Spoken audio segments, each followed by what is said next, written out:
Assalamualaikum warahmatullahi wabarakatuh. Selamat datang teman-teman semuanya di podcast KPI Laroiba dalam program Menelisik Hikmah. Teman-teman, hari ini tentunya saya tidak sendiri. Saya sudah ditemani oleh oleh seseorang yang sangat luar biasa. Beliau adalah Dekan Fakultas Dakwah dan Komunikasi IAI Nasional Laroiba Bogor, dan beliau juga adalah seorang daiyah yang aktif menyampaikan pesan-pesan Islam di mana-mana. Beliau salah satu dai di TVRI, juga aktif kajian di berbagai instansi. Kita sapa langsung beliau yuk. Ini dia Bunda Aminah. Halo Bunda, Assalamualaikum. Waalaikumsalam warahmatullahi wabarakatuh. Apa kabar Bunda hari ini? Baik, alhamdulillah. Saya melihat, ya. alhamdulillah, melihat aura Bunda hari ini sangat positif dan cerah juga Bunda. Sama sepertinya kita nih. Bukan kebetulan nih baju kita juga sama ya. Iya, Sepertinya ada kita chemistry, padahal ya. gak janjian ya Bunda, tapi Iya. ada marun-marunnya. Iya. Subhanallah sekali. Baik, baik. Bunda, hari ini kita mau ngebahas sesuatu yang lagi rame nih Bunda. Betul. Sesuatu yang memang kita memang tidak mengalami, tapi Meresahkan ya. meresahkan. Kita kayak seperti ikut merasakan gitu kan Iya. ya. Di media sosial, di mana-mana, Iya. sepertinya berita-berita KDRT, Betul. perselingkuhan ini tuh Betul. lagi rame ya. Betul. Kalau misalkan menurut Bunda, KDRT ini dan perselingkuhan ini kan adanya dalam keluarga ya Bunda. Betul. Nah, untuk membangun sebuah keluarga sakinah, mawadah warohmah itu harus seperti apa sih Bunda? Iya. Baik ya, ini memang luar biasa fenomena ini. Dari dulu, sekarang, dan yang akan datang bahkan mungkin selamanya ada ya. Ya, pengulangan Pengulangan perlu kita sikapi dengan baik memang ya. betul sekali Bunda. Sangat prihatin memang dengan kejadian-kejadian yang ada sekarang ini. Kita sebagai ibu juga ya, sebagai juga istri gitu ya istilahnya ya, ingin menyikapi masalah ini. Dan memang jauh sebelumnya kalau kita bicara Islam gitu ya, Islam sendiri kan damai ya. Damai itu Rahmatan lil berarti alamin ya Bunda. iya, berarti tidak ada lagi kekerasan gitu ya. Penistaan gitu ya, penekanan itu tidak ada. Tapi Betul sekali. memang sesuai dengan tujuan pernikahan itu kan memang selalu didengungkan ayat-ayat itu ya. Di surat Ar-Rum gitu ya, ayat 21 itu kan memang tujuannya kita untuk menenteramkan gitu ya. Betul. Dan diawali oleh akad misalkan ya, dalam pernikahan itu memang sebuah komitmen ya, Betul sekali. sebuah perjanjian yang harus dipegang, pertanggungjawabannya, ada saksi juga baik kepada Allah atau kepada keluarga dan kepada diri sendiri ya. Namun tadi di dalam pelaksanaannya enggak mudah gitu ya. Makanya upaya-upaya itu sebenarnya sudah diadakan oleh instansi seperti KUA, itu ada pranikah ya. Iya, ada pelatihan. Ada pelatihan ya. Bahkan mungkin jauh sebelumnya di mata pelajaran di sekolah tentang agama atau itu kan disentuh juga masalah itu ya, supaya benar-benar anak-anak ini mampu secara mental sebelum mereka melaksanakan pernikahan ya. Betul. Jadi ada pendekatan sebenarnya. Namun tadi pelaksanaannya mungkin nggak mudah. Perlu komitmen, perlu juga mungkin pelatihan, perlu juga mungkin intensif dalam pelatihan ini sehingga terus menerus nggak ada henti gitu ya, baik dari berbagai instansi atau pemerhati terhadap anak-anak remaja kita yang selama ini mungkin ketika terjadi dalam pernikahan ini ada risiko-risiko yang harus ditanggung gitu ya, ada istilah KDRT gitu ya. Pengennya sih KDRT-nya itu bukan kekerasan ya, tapi keharmonisan ya. Namun ini sebaliknya ya. Kenyataannya seperti ini. Nah, bicara tentang fenomena, kan kenyataan ini kan kita tidak bisa menghindari ya. Betul. Tidak bisa menolak ya. Artinya harus menerima, tapi bagaimana kita menyikapinya. Betul. Nah, untuk menyikapi tadi bagaimana cara membangun, memang harus bisa membangun.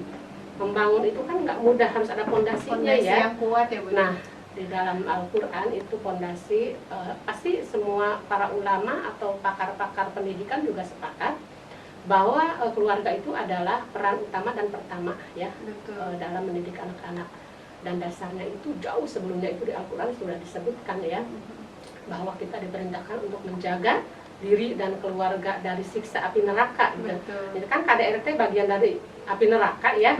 Artinya kegalauan, kekacauan, perceraian, perpisahan dan kekerasan itu ada di situ kan. Sehingga juga ada kesakitan juga gitu, ada noda-noda yang secara martabat kemanusiaan itu semestinya tidak ada gitu ya, harus dijaga gitu, tetapi ini terjadi. Nah, tinggal bagaimana perlindungannya ini. Mungkin kan tadi ada hukum juga, kita ada undang-undang juga di Al-Quran juga jauh sebelum ada undang-undang dibuat memang sudah ada ya ayat-ayat itu. Namun ini bagaimana cara memahami ya, meyakini ayat-ayat itu. Mungkin perlu sih ada sebuah pemahaman tentang ayat ini dalam kehidupan kita dan mulai para remaja ya mereka, sehingga bisa meyakini bahwa jika kita melakukan segala kekerasan gitu ya, kenistaan ataupun kerusakan itu memang dilarang gitu ya. Nah, ini yang belum menancap di dalam jiwa kita gitu ya, belum mengikat diri kita sehingga kita bisa melaksanakan sesuai dengan pikirannya sendiri gitu ya. Nafsu bukan lagi wahyu bahasanya gitu ya. Padahal jauh sebelumnya udah ada benteng kita untuk menuju keluarga yang sakinah ya, selalu menjaga keluarga dirimu dan keluarga dari siksa api neraka. Siksa api neraka itu bukan nanti bahasanya, tetapi sekarang keadaan di sini di dunia ini kita ya bahasanya dalam keadaan susah, sedih gitu ya, sakit gitu ya, teraniaya, bahasanya tertekan, itu kan memang suatu bentuk kekerasan atau kerusakan yang ada dalam diri dan keluarga. Itu yang harus dijaga sebenarnya. Cuman bagaimana mungkin kedepannya kita bisa membangun itu, dari mana awalnya gitu. Nah itu Bunda, tadi kan Bunda mengatakan sebenarnya yang apa sih, semua bekerja sama. Betul. Sebagai keluarga, instansi termasuk insan KUA gitu kan, untuk mempersiapkan pernikahan gitu kan, agar nanti setelah dilaksanakan akad itu terjadilah sebuah keluarga yang sakinah mawadah warahmah. Tapi menurut Bunda ya, saya mau nanya, untuk kita nih, saya kan belum menikah juga Bunda, bukan promosi ya. Berarti saya harus ini sharing pengalaman ya. Betul. Untuk kita kan harus pemuda ataupun seseorang yang belum menikah itu harus mempersiapkan sesuatu gitu kan. Apa sih sebenarnya yang harus disiapkan oleh seseorang yang belum menikah tapi memutuskan akan menikah? Apa Bunda? Iya, itu yang paling pokok adalah mental spiritual sebenarnya. Cuman kan harus ada ahlinya yang menangani ya. Kalau bahasa keagamaan ada jadi yang tidak bisa sendiri gitu. Nggak bisa sendiri, harus ada pemandunya, ada yang memberikan pelatihannya gitu ya. Nggak bisa sendiri kan, supaya bisa mengarahkan keegoannya, keinginannya menuju keinginan yang lebih baik gitu. Karena memang segala sesuatu yang terjadi, fenomena kekerasan itu semuanya dari keinginan sebenarnya. Ingin nikah pasti ada ujiannya, ingin baik pasti ada ujiannya, ingin benar pasti ada ujiannya, semua itu satu paket. Cuman tadi harus ada pemandu ya. Untuk anak-anak sekarang yang tak nikah ini memang harus diarahkan oleh satu orang yang ahli, misalkan psikolog, ahli agama atau penyuluh yang lainnya, diberikan supaya mereka benar-benar memiliki sikap mental yang kuat. Jadi bagaimana mempersiapkan mental sebelum pernikahan, karena itu menjadi hal yang utama. Dari sisi spiritual juga memang itu yang utama ya Bu. Iya betul. Emosional juga iya, karena kalau kita lihat memang persiapan ini nggak mudah ya. Betul. Namun bisa dilakukan gitu ya, untuk membangun sebelum pranikah gitu ya. Nah, mungkin upaya-upaya ini akan menjadikan tolak ukur kita juga ke depannya mungkin ya, insya Allah mungkin lebih baik gitu ya. Minimal mengurangi KDRT, mengurangi kekerasan mungkin gitu ya. Itu yang kita harapkan sebenarnya. Nah, mental spiritual itu memang yang harus ada dalam diri masing-masing ya. Betul. Fondasi utama iya. Kenapa? Karena mental itu yang akan mampu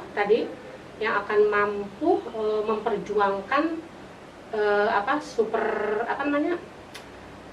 super ekstra gitu ya, ekstra bisa memahami ketika kondisi terjadi padanya.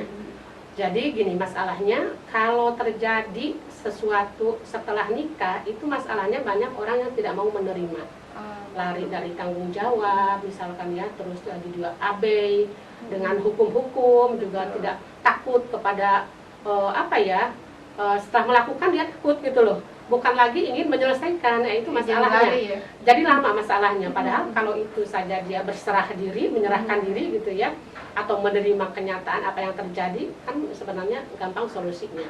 Itu masalahnya. Kenapa merembet kemana-mana, belum opini, belum lagi wah yang lain-lainnya. Itu yang mengakibatkan lamanya masalah yang kita hadapi. Terus Bunda, tadi kan dalam pernikahan itu ada dua peran ya, seorang suami dan seorang istri. Saya sering mendengar keluhan gitu dari teman-teman saya, dari media sosial juga saya baca gitu kan, dimana seorang istri ataupun suami, karena kan kekerasan ini tidak hanya datang dari suami, bisa dari istrinya, begitu kan Bunda. Dikatakan bahwa pacar saya sebelum menikah itu baik Bunda, pas sudah nikah baru ketahuan ininya. Nah itu Bunda berarti selain tadi mental, kita harus mengenal pasangan juga kan. Nah itu dalam proses mengenal pasangan itu harus seperti apa Bunda, biar kita tuh tahu gitu pasangan kita itu benar-benar baik gitu Bunda. Betul. Sebenarnya kita dikasih waktu, kalau dalam Islam itu namanya apa ya, pengenalan ya, ta'aruf namanya, bahasanya ta'aruf. Ta'aruf itu kan dari kata arofa. Arofa itu ya apa yang arif gitu, yang baik-baik gitulah bahasanya ya. Saling mengenal, untuk mengenal. Yang mengenal itu bukan yang baiknya saja sebenarnya, tapi karakter sampai yang buruknya harus dikenal. Supaya tidak ada istilah begitu, dulu baik kok sekarang begini. Berarti dulu tidak mengenal yang jeleknya. Berarti belum selesai masa ta'arufnya belum selesai. Nah, masalahnya kenapa tidak selesai? Karena tadi punya dominan nafsu ya, terburu-buru yang tidak terkendali, sehingga dia belum mengenal sepenuhnya sudah memutuskan untuk menikah. Padahal dikasih waktu lama istilahnya. Dalam Islam itu berapa lama sih Bun waktu ta'aruf itu? Sebenarnya tergantung ya, tergantung, tidak dibatasi oleh waktu ya. Tetapi bagaimana dalam proses pengenalan itu sehingga menghasilkan komunikasi yang baik, mengenal segala sesuatunya, termasuk yang buruknya juga, sehingga sebelum pranikah itu sudah mau menerima kenyataannya. Masalahnya kan ditutupi sebelum nikah ya. Yang baik-baiknya saja cerita ke orang tuanya, kan calon aku baik gitu ya. Juga dari perempuannya, calon aku baik gitu, ditutupi. Nah, begitu terjun ke ini ya, mereka di situ tidak mau menerima. Padahal kalau sebelumnya dia mau menerima dan cerita apa adanya gitu ya, itu mungkin yang bisa jadi solusi. Masalahnya ada yang ditutupi, itu masalahnya. Kalau misalkan masalahnya itu kan kalau misalkan lagi pacaran ya namanya lagi seneng-senengnya, jadi yang keluar itu sikap baiknya aja gitu Bunda. Terus berarti dalam proses mengenal ini juga bukan yang mudah ya, bukan sesuatu yang mudah. Kita harus mengenal lingkungannya dulu gak sih, kayak teman-temannya gitu, kayak keluarganya, bagaimana cara dia memperlakukan orang tua misalnya kalau calon suami gitu kan, harus mengenal sampai sedetail itu gak sih Bunda? Betul. Bukan hanya mengenal di antara kita pasangan ya, calon ya, tetapi juga dari kedua belah pihak. Ada keluarganya juga yang terutama itu juga harus kita mengenali ya. Karakter sifatnya juga itu harus mengenali, menyelami lah gitu bahasanya ya. Terus juga teman-temannya juga kita harus tahu ya. Bagaimana lingkungannya bagaimana temannya itu siapa, itu juga harus dikenali oleh kita ya. Jangan sampai nanti begitu ini, loh kok sekarang temannya begini, dulu nggak ada gitu kan. Istilah itu kan kamuflase ya. Jadi alasan-alasan yang menjadikan dia kenapa aku harus sekarang menikah, padahal dulu juga sudah tahu. Nah, juga di dalam perkenalan sebenarnya ta'aruf itu biasanya ada kata putus sambung. Ada nggak cocoknya. Itu kan memang udah tanda-tanda sebenarnya. Cuman kadang-kadang ada di misalnya dalam pacaran putus nyambung gitu maksudnya. Ada itu. Jadi ada misalkan sesuatu yang tidak nyaman ya, yang dirasakan oleh salah satu, itu biasanya cepat memutuskan, putus. Iya, betul. Tapi nanti ada nyambung lagi. Putus sambung kan istilahnya. Paling itu udah ada tanda sebenarnya untuk lebih mengenali dan lebih menerima terutama perbedaannya. Jika saja putus sambung itu bisa di-maintain, itu kan biasanya sampai ke pernikahan kan. Tetapi sudah tahu, dulu sudah menerima kenyataan dan kekurangannya, terutama kekurangan, bukan yang kelebihannya. Jadi ketika kita menikahi seseorang, kita itu harus menikahi pertama dirinya, keluarganya, dan apapun yang ada dalam dirinya, kekurangan, kelebihan, itu harus benar-benar kita terima. Betul. Menikah itu kan menyelami ya. Menyelami itu ya harus masuk kita ke dalamnya. Sedalam mungkin. Tapi tadi kan ada jarak kita ya, apalagi kalau dalam proses ta'aruf. Tetapi namanya juga ta'aruf. Kalau ta'aruf kan tidak ada yang negatif sebenarnya. Cuman sekarang istilahnya zaman sekarang itu istilahnya pacaran, Mm-mm. ya akan cenderung. Berarti ta'aruf dalam Islam itu bukan praktek pacaran, Bunda? Bukan sebenarnya, bukan uji coba gitu. Uji Tapi kan coba. sekarang karena tadi masing-masing punya keinginan, punya hawa nafsu Mm-mm. yang memang cenderung kepada kejahatan gitu ya. Nah itu tidak terkendali, Jadi- sehingga buru-buru untuk memutuskan. Gitu. Jadi implikasinya keburu-buru ya, Nah, keburu-buru ya. Berarti masing-masing harus punya benteng sebenarnya untuk menjaga, mencegah itu amanah diri kita kan amanah ya. Nah itu yang harus dimasukin ke dalam diri setiap pasangan itu, kita tuh amanah. Semua yang diberikan Allah kepada kita itu amanah. Ini organ tubuh kita itu amanah. Tapi kan jarang yang paham itu. Nggak boleh istilahnya dicemari, nggak boleh diganggu, nggak boleh ditoel-toel, bahasanya begitu kan. Karena memang sensitif pada masa Iya. kita sebelum nikah. Beda dengan udah nikah. Ya kan? Betul. Beda kan? Karena memang begitu, instingnya gitu, nalurinya memang begitu, kita punya keinginan yang cenderung kepada hawa nafsu dan cenderung kepada kejahatan. Itu yang akan menutupi segala kebaikan biasanya. Oh iya, karena itu ya Bu, mengikuti hawa nafsu terus cenderung Tidak terkendali kan? terburu-buru Buru-buru dan memutuskan kan? akhirnya, Nah, betul. sudah terjun Berarti baru nanti. belum selesai ya Belum selesai masa ta'arufnya. ta'arufnya. Nah, seperti itu. Makanya Oh, tidak ada batas waktu kan? Tergantung dianya cerdas enggak nantinya gitu, Oh. mengelola kemampuan menggali potensi dirinya untuk memahami dalam ta'aruf ini. Oke. Seperti itu. itu kan Bunda ya, tadi kalau misalkan dalam pernikahan untuk salah satu menjaga keluarga sakinah itu pertama kita harus siap mental, Betul. spiritual, Betul. kemudian kedua kita harus mengenal juga Betul. siapa yang akan Betul. menjadi pasangan kita. Iya. Kemudian Bunda, kalau prakteknya ya dalam berkeluarga untuk menjaga keluarga kita untuk tetap sakinah mawadah warahmah. Tadi kan Bunda mengatakan ya bahwa tujuan pernikahan itu adalah salah satunya ketenangan Iya, ya Bunda. iya, Kalau betul. misalkan dalam pernikahan yang ada perselingkuhan, KDRT ya bukan Iya. ketenangan dong. Iya, betul. Berarti kita udah apa ya? Tujuan pernikahan itu nggak ada atau Nggak ada. bergeser Iya, gitu udah kan ya. tergeser gitu Ha-ha, ya, dari seperti awal. itu. Iya, betul. Kemudian apa sih kalau dalam praktek keluarga ya Bunda? Iya, Untuk menjaga keluarga agar tetap harmonis itu Iya. seperti apa Bunda? gini, itu yang harus dibangun komunikasi. Mau pasangannya, ya tadi orang tuanya, anak-anaknya, misalkan semua itu komunikasi yang aktif. Biasanya ada salah sedikit konslet dalam komunikasi ya, itu ada masalah. Tapi kalau semua dibicarakan dengan baik, lalu kita juga terus mau belajar, Iya. itu pentingnya terus mau belajar. Jadilah pembelajar gitu. Jangan merasa cukup yang ada gitu ya. Karena banyak hal-hal yang baru ini yang tidak bisa menanganinya gitu lah, masalah yang baru ini.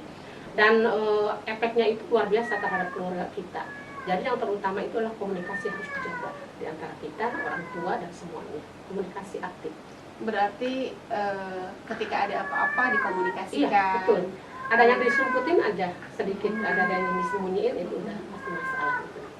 Ada Kalau kecurigaan iya, gitu. iya. Kalau misalkan berkeluarga berarti udah komitmen apa-apa bersama gitu Ya, ya. makanya akad itu sebenarnya itu komitmen, Heeh. komitmen untuk keterbukaan, komitmen untuk bersama, komitmen untuk rasa tanggung jawab bersama kan gitu. Cuman kan hanya sebatas simbol gitu.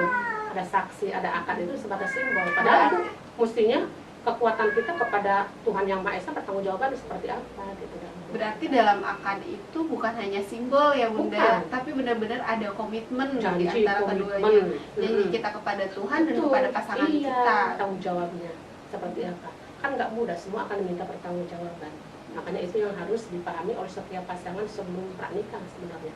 Sebelum nikah itu harus mengerti tanggung jawab diri, kepribadian kita seperti apa, mengenal jati diri kita bahwa kita punya perbedaan. Ini kan mau menyatukan dua perbedaan, apalagi kanan kirinya bawa keluarga kan, Iya. itu kan nggak gampang. Bayangkan Betul sekarang sekali, Bunda. masalah dikit ikut campur yang enggak ranahnya itu udah Mm-mm. bisa besar masalahnya. Mm-mm. Gitu. Komunikasi yang lancar di antara mereka. Mereka itu kan bukan hanya dua belah pihak kan, ada keluarga, ada orang tua, ada mungkin saudara gitu ya, itu yang harus dikomunikasikan. Kalau ada yang ditutupi itu udah masalah nanti dengan komunikasi. Oke, itu kan pertama memang komunikasi ya. Nggak cuma dalam keluarga ya Bunda, dalam Betul. kehidupan sehari-hari pun kayaknya miskomunikasi ini selalu jadi masalah. bisa, Apalagi masalah. dalam keluarga ya Bunda, Iya. itu harus menjadi yang utama. Iya. Kemudian Bunda, kalau dalam peran suami dan istri itu harus Iya. seperti apa Iya, untuk betul. membangun keluarga yang utuh itu, sakinah itu? Ini ya, peran itu pasti kan punya masing-masing ya. Di dalam buku nikah itu ada hak dan tanggung jawab sebagai suami, hak dan tanggung jawab sebagai istri, itu ada semuanya. Itu semuanya kan ada di khutbahnya ya, dikhutbahkannya. Cuman kan tadi makanya semuanya hanya serba istilahnya formalitas gitu ya. Tidak lagi diyakini sebagai ini benteng kita untuk mempertahankan keluarga, tidak dipraktekkan. Cuma gitu dibaca mungkin ya, Bun. Nah, kalau dilihat dari segi peran masing-masing tentu berbeda. Misalkan dalam peran hal nafkah, yaitu untuk suami. Boleh nggak istri punya peran di situ? Boleh. Tapi sifatnya kita membantu, gitu ya. Bekerja sama, membantu bekerja sama untuk menumbuh kembangkan kesejahteraan dan ekonomi, atau ya sekarang kan istilahnya biaya anak sekolah nggak gampang, nggak mudah, nggak murah gitu ya. Itu kan kerjasama suami istri gitu ya. Itu sebenarnya harus dibangun jauh sebelumnya, itu dikomunikasikan gitu loh. Berarti tadi ya Bun, balik lagi ke persiapan. Kita harus siap juga secara finansial ya Bun. Iya betul. Itu sebelum menikah itu memang harus sudah dibicarakan. Calonnya misalkan laki-lakinya dia sudah kerja, perempuannya belum, itu harus benar dikomunikasikan. Nanti bagaimana kita kalau udah terjadi seperti nikah begini, apakah mau masing-masing laki-lakinya misalkan yang bekerja, ininya tetap di rumah, itu harus dibicarakan. Harus selesai ya Bun, kayak pembagian peran itu misalnya. Iya, itu dari awal harus dibicarakan, itu minimal dibicarakan. Jangan sampai begitu nikah, kok kamu nggak kerja, kok kamu kerja juga kayak seperti ngoyok, kayak begitu bahasanya kan begitu ya, akhirnya masalah lagi. Ya, itu perannya sebenarnya sudah dalam Al-Quran itu, dalam Islam sebenarnya perannya masing-masing sudah sempurna, tinggal dipraktekannya saja itu seperti apa. Kalau dalam hal nafkah memang laki-laki harus berjuang untuk menafkahi istrinya ya, tapi perempuan juga tidak menutup kemungkinan untuk dia membantu mencari, membantu ya untuk melengkapi kekurangan itu, untuk bisa dimusyawarahkan semuanya. Gitu. Sejalan. Jadi pernikahan itu komitmen juga kesepakatan ya Bu? Iya, harus itu dibangun. Kesepakatan bersama. Komitmen, kesepakatan bersama itu harus dibangun. Namanya juga membangun. Iya, tapi berarti bareng-bareng ya Bun. Kalau membangun, kalau satu doang yang persiapan dari mulai pasir, air, semen, tiang sampai atapnya, sampai kita nyaman, sampai di tempat benar-benar itu kokoh, kita terlindungi, ada rumahnya ya, namanya juga begitu. Terus benar-benar kerjasama yang baik. Terus Bun kan ini ya, kalau misalkan dalam pernikahan kan udah berpasangan ibu ya, udah berkomitmen untuk berpasangan. Tapi ini dalam prakteknya Bun ya, saya mendengar lagi-lagi saya selalu menjadi pendengar Bun, teman-teman saya yang sudah menikah curhat gitu kan, bagaimana misalnya seorang suami memperlakukan istrinya itu misalnya karena udah ngerasa kamu kan milik aku gitu kan, jadi dalam prakteknya maupun itu dalam secara biologis dalam hubungan seksual atau dalam rumah tangga karena ngerasa udah jadi istrinya gitu, bisa diperlakukan apa saja. Itu seperti apa sih Bun? Padahal kan kalau saya ini ya itu tuh praktek pernikahan, bukan praktekan ya Bun, dalam realitanya meskipun kita udah sama-sama berkomitmen gitu ya untuk bersama, tapi dalam pelaksanaannya itu harus dengan cara-cara yang ma'ruf, cara-cara yang baik. Iya betul. Nah gini, memang konsep di dalam prinsip ya, dan konsep di dalam Al-Quran dengan praktek konsep manusia itu beda gitu ya. Sebenarnya dalam Al-Quran itu sudah diatur laki-laki dan perempuan itu adalah haknya sama gitu ya istilahnya ya. Tetapi kenapa kita kok berbeda gitu dalam pelaksanaannya tadi? Kan kamu udah jadi milik aku gitu ya. Nah, kenapa dia tidak memahami bahwa kita sama-sama milik Allah? Semua ini amanah. Kita hanya dipersatukanlah saja untuk bermitra. Itu kan jarang yang punya pemahaman seperti itu. Bermitra ini. Sebenarnya hanya bermitra loh. Bukan saling memiliki gitu kan. Semua milik Allah. Makanya kalau tadi misalkan kayak ada ayat misalnya ar-rijalu qawwamuna 'alan nisa, itu kan diartikan laki-laki itu harus punya kekuasaan kewenangan ya. Kebanyakan seperti itu. Mengartikannya sampai dia sulit kemana-mana, pokoknya harus ada gini Bun. Saya nggak bisa nengok orang tua saya lagi kan sakit, bahasanya nggak begitu. diizinkan. Gitu. Bahasanya apakah betul seperti itu? Allah memberikan petunjuk di Al-Quran, apakah betul seperti itu? Kan nggak mungkin. Kita punya hak yang sama. kita punya hak yang sama. Kalau memang punya hak yang sama berarti tugas perannya kita memang sama sepertinya. Cuman dalam hal apa kita berbedanya? Kayak tadi udah jelas kan? Masa perempuan kan beda langkahnya dengan laki-laki. Itu paling membedakannya. Iya, kan perempuan mengandung, melahirkan, Nah, dan kan, ada kan punya peran fungsinya masing-masing kan? fungsi biologis yang hanya di ini perempuan. Iya betul kan, itu kan punya tugas masing-masing kita ya, udah jelas sebagai kodratnya sebagai wanita dan laki-laki juga dalam hal apa gitu dia untuk menguasainya gitu kan ya, bukan dalam hal menguasai diri kita tapi dalam hal nafkah misalkan, karena memang langkahnya juga beda, pikirannya juga beda, kerja kerasnya juga memang dia beda dengan perempuan. Itu yang membedakan sebenarnya. Kalau dalam hal yang itu ya sama. Makanya gini, kalau ayat itu dipelintir menjadi kekuasaan untuk laki-laki, itu tentu kita terjajah. Ingat perempuan. Enggak? Iya, ingat nggak dulu kita waktu Kartini bangkit ya, bahwa dia merasa terjajah kan si wanita itu kan. Tapi setelah itu tidak ada lagi penjajahan, tidak lagi wanita dijajah oleh pria. Itu konsep Al-Quran sebenarnya. Konsep Al-Quran Sudah ada dalam Al-Quran ya Bu. Makanya Ibu Kartini kepengen paham nih orang Al-Quran, dia mendatangkan guru ngajinya supaya Al-Quran diterjemahkan.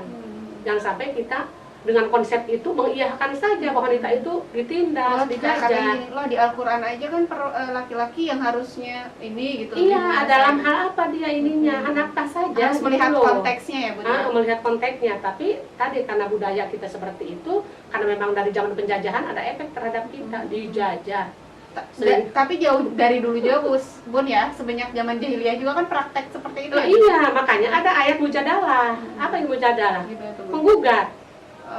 Jadi dulu para wanita itu curhat kepada Nabi, makanya ada ayat mujadalah kan, itu adalah menggugat, wanita yang menggugat. Gimana tuh Bun ceritanya? Ya, menggugat kepada Nabi itu gimana maksudnya? Iya, karena banyak kejadian tadi, ada KDRT, ada yang tersakiti, ada tertindas, ada yang dibunuh, pokoknya seperti itu. Dulu kan begitu praktek jahiliyahnya. Pada curhatlah ke Nabi, kok kami seperti ini perlakuannya gitu loh. Turun surat itu kan, gitu kan, mujadalah, jadi boleh menggugat.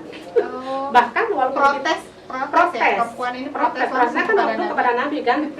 Nabi, bagaimana kami keadaan seperti ini, keadaan para wanita kok dijajah seperti ini, rasanya tertindas gitu bahasanya, kok dibunuh dan lain-lain gitu. Terus kata Nabi apa itu Bun? Nah itu makanya diberikan penjelasan kepada mereka bahwa kita sebenarnya haknya sama, gitu loh. Ada hukum, ada aturan gitu kan dulu kan belum seperti itu ya, tetapi dengan segala pencerahan dari Nabi itu sehingga mengurangi kan, sampai Nabi kenapa berani dia menikahi banyak wanita, sebenarnya peduli dengan martabat harkat wanita gitu. Memerdekakan ya Bu. Jadi bukan semata-mata nafsu kan. Iya, kalau misalkan kita lihat hari ini realitanya, kalau saya lagi bercanda sama teman laki-laki saya, lu mau gak misalnya nikah sama saya? Boleh kok 4 gitu kan, tapi kan itu kayak didorong sama nafsu kan, dijadikan alat lagi aja 4 kan, iya, bahkan lebih dari 4 kan, padahal kan misinya kan beda. Ingin melindungi, mengangkat derajat wanita ya, mempertahankan dan untuk melestarikan bahwa wanita itu ini harus disayangi loh gitu. Karena dulu itu pada waktu Nabi ini tuh banyak sekali perempuan-perempuan yang memang ini ya Bun ya. Iya. Ada, saya mendengar ceritanya tuh kayak anak perempuan itu dikubur gitu ya kan. Waktu itu kasusnya berbeda, bermacam-macam waktu itu. Terus juga banyak yang korban perang, korban penjajahan, korban segala macam lah dengan penindasan raja-raja yang terdahulu yang di zamannya itu ya. Ya itu istilahnya pasang badan lah Nabi. Nah sekarang siapa yang mau pasang badan kita nih? Kita nggak bisa nanya langsung ke Nabi ya Bu. Nah sekarang nggak bisa kita secara sosok, kita nggak bisa ke Nabi. Tetapi kan ingat hak Nabi itu Al-Quran. Cari petunjuk dari Al-Quran. Jadi back to Al-Quran. Giring sekarang kita kepada petunjuk yang benar-benar murni nih. Kalau hanya kita opini kan banyak pendapat berbeda nih pikiran kita. Plus kepentingannya. Ada kepentingan pada politik dan lain-lain gitu ya. Tapi kalau pada Al-Quran netral. Al-Quran itu ingin memberikan petunjuk pedoman untuk manusia. Dan yakin, siapa yang yakin kepada Al-Quran itu, bisa nggak kita nih sebelum pernikahan itu, ayo kita belajar Al-Quran dulu, pemahaman misalkan seperti itu. Baik orang tua, juga misalkan ibu bapak, juga memang harus satu level pemahamannya gitu. Itu yang belum sampai kita sampai ke sana ya pemahamannya. Iya. Kan jelas sekali ayat-ayat yang dipakai kita dalam pernikahan itu kan ayat 41, surat 4 ayat 1 tentang apa itu? Silaturahmi. Itu kan harus dijaga, ketakwaan. Nah, salah satunya nih ya, ketakwaan itu adalah segera mohon ampun. Bisa nggak itu jadi benteng kalau kita? Maksudnya segera mohon ampun gimana, Bu? Ya gini loh, kalau kita sudah senantiasa mohon ampun berarti akan terhindari dari hal-hal yang negatif. Kan dia selalu mohon ampun. Betul, betul. Walaupun belum berbuat salah misalkan, Iya. tapi akan terjaga, preventif. Segera itu disegerakan. Segera sedekah, lapang sempit. Segera sedekah itu akan mencegah dari rasa pelit, rasa menuntut, rasa egois, kan gitu kan, akan membersihkan hati. Sedekah itu bukan hanya materi, memaafkan itu sedekah, senyum itu sedekah, menyikapi dengan bijak, menerima kenyataan itu sedekah. Jadi bentuk sedekah dalam pernikahan itu banyak sekali. Banyak sekali, karena kita banyak retailnya itu kan di dalam pernikahan itu harus sedekah, lapang dan sempit. Melapangkan jiwa untuk menerima kenyataan mudah kesananya, dan segera berbuat baik. Ya udah, kalau itu semuanya segera ya preventif.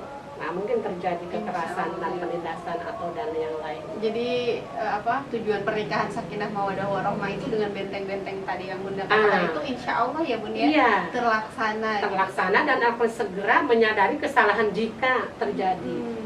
Segera menyadari, ini kan masalahnya tidak menyadari kesalahannya. Karena kan kita gak bisa benar terus ya, maksudnya pasti ada hilapnya ya Bun ya. Makanya harus ada maintenance kan, harus ada alat untuk melihat kan. Alatnya kan pasti peringatan. Betul. Kalau diperingatkan sama orang tua belum tentu mau nerima, apalagi sama pasangannya. Iya. Tapi kalau masing-masing imamnya Al-Quran, masing-masing nih ya, suaminya Al-Quran juga, istrinya Al-Quran juga, orang tuanya Al-Quran juga, ada solusi. Makanya Al-Quran menjawab permasalahan itu. Jadi benar, kita mengimani Al-Quran itu bukan hanya sekedar membaca ya Bun, tapi benar-benar maksud dan mempraktekkan gitu. Harus dimaknai kan, pesan-pesan dia bisa menangkap nggak dari pesan ayat-ayat ini. Kebanyakan mah nggak bisa menangkap. Padahal ayat Al-Quran bukan hanya teksnya aja kan, tapi barangnya ini kehidupan kita Al-Quran juga, kauni. Contoh, saya dimarahin tiba-tiba sama ibu, ya. Kalau saya yakin ini adalah Al-Quran, ayat Al-Quran, saya terima nggak? Terima. Kenapa? Karena yakin. Ini adalah petunjuk. Oh, saya dimarahin berarti saya harus memaafkan. Pelajarannya itu harus bersabar, harus menerima, lapang dada. Nah, kalau memang dapat pelajarannya, aku bisa sabar, bisa menerima, lapang dada. Terima kasih ya Bu, aku sudah dimarahin. Kan begitu. Nah, kalau itu bisa jadi diterapkan, ya kan tidak akan terjadi KDRT dan yang lain kekerasan. Karena dia menerima, memaafkan tameng. Segera mohon ampun, segera memaafkan, segera memaafkan, segera sedekah lapang sempit, segera berbuat baik. Oh, alah, ini maka rumus yang harus dijalani ini. Itu surat 313 kaum jomblo. Ya. Sebelum pernikahan ya Bun ya. Oh iya, itu. Kita masih punya waktu untuk mempersiapkan ya Bun. Nah, coba kita di sini yuk kita promosikan tentang ayat itu, surat 3 Al-Imran 133 sampai 134 itu. Surat apa Bun? Al-Imran ayat 133 sampai 134. Saya baca aja nanti. Untuk saya bakal kembali anak-anak muda ya Bun ya. Iya, segera itu pasti yang terjaga. Insya Allah ya, segerakan. Oke teman-teman, mungkin untuk podcast kali ini dicukupkan sekian. Mudah-mudahan ada manfaatnya buat teman-teman semuanya. Jangan lupa like, comment, dan subscribe podcast KPI Laroiba. Kemudian jika teman-teman mau mengusulkan tema apa nih di kajian selanjutnya, silahkan di kolom komentar ya. Usulkan di kolom komentar. Bunda, terima kasih hari ini sudah memberikan banyak sekali ilmu untuk kita semua. Mudah-mudahan bermanfaat insya Allah buat saya dan buat semuanya. Oke, teman-teman, itu saja. Terima kasih. Wassalamualaikum warahmatullahi wabarakatuh.